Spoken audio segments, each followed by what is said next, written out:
আব্দুল হান্নান মাসুদ, নোয়াখালী 6, প্রশ্ন করতে পারেন। আমি আমার নির্বাচনী এলাকা নোয়াখালী 6 হাতিয়া, ওই অঞ্চলে প্রচুর নদী ভাঙনের কারণে প্রতি বছরই অনেক শিক্ষা প্রতিষ্ঠানকে স্থানান্তর করা হচ্ছে, কিন্তু সেই সকল শিক্ষা প্রতিষ্ঠান, প্রাথমিক এবং মাধ্যমিক শিক্ষা প্রতিষ্ঠানগুলো ওগুলা নিয়মিত বরাদ্দ না পাওয়ার কারণে এবং ওই প্রতিষ্ঠানগুলোর শিক্ষার্থী যারা আছে তাদের একটা তালিকা করে তারা ঠিকমতো পরবর্তীতে অন্য কোনো শিক্ষা প্রতিষ্ঠানে ভর্তি হতে পারতেছে কিনা, শুধু হাতিয়া নয়, এরকম নদী ভাঙন প্রবণ যত এলাকা রয়েছে ওই সকল অঞ্চলের শিক্ষার্থীরা ঠিকমতো অন্য শিক্ষা প্রতিষ্ঠানে ভর্তি হচ্ছে কিনা নাকি ঝরে পড়ে যাচ্ছে, এই তালিকা করার জন্য শিক্ষা মন্ত্রণালয়ের পক্ষ থেকে কোনো উদ্যোগ আছে কিনা, এবং পাশাপাশি হরিণের দেশ নিজুমদ্বীপ ইউনিয়ন প্রায় 25,000 জনগণের বসবাস, সেখানে একটিও মাধ্যমিক শিক্ষা প্রতিষ্ঠান নেই। পাশাপাশি সেখানে যে প্রাথমিক শিক্ষা প্রতিষ্ঠানগুলো রয়েছে সেই প্রতিষ্ঠানগুলোতে শিক্ষকের প্রবল সংকট।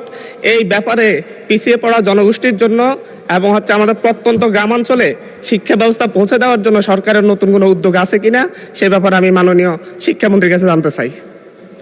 মাননীয় শিক্ষামন্ত্রী। মাননীয় সংসদ সদস্যকে অসংখ্য ধন্যবাদ।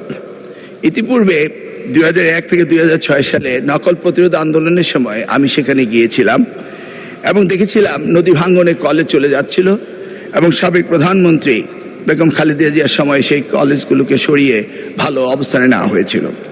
যে সমস্ত প্রতিষ্ঠানগুলো নদী ভেঙে যায় তাৎক্ষণিকভাবে আমরা সেই প্রতিষ্ঠানগুলোকে নতুন করে আমরা তৈরি করি।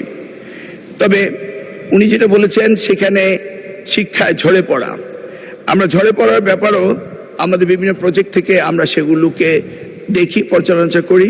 উনি যদি লিখিত কোনো নোটিশ দেন তাহলে আমি ওই এলাকার ঝরে পড়ার সংখ্যা, মাধ্যমিক স্কুলের সংখ্যা এবং প্রয়োজন সাপেক্ষে নতুন বিদ্যালয় স্থাপনেরও এই মহান সংসদ থেকে আমরা শিক্ষা মন্ত্রণালয় উদ্যোগ নেব, সেই ব্যাপারে আমরা বলতে পারি।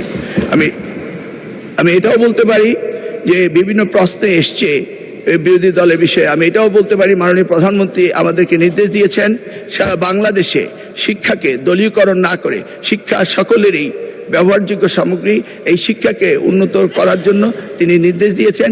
সেই আলোকে আমরা ওনার হাতিয়াকে সুন্দর দৃষ্টি নিয়ে আগামী দিনগুলোতে আমরা তার স্কুলের ব্যবস্থা করব বলে আশা করতে পারি। ধন্যবাদ।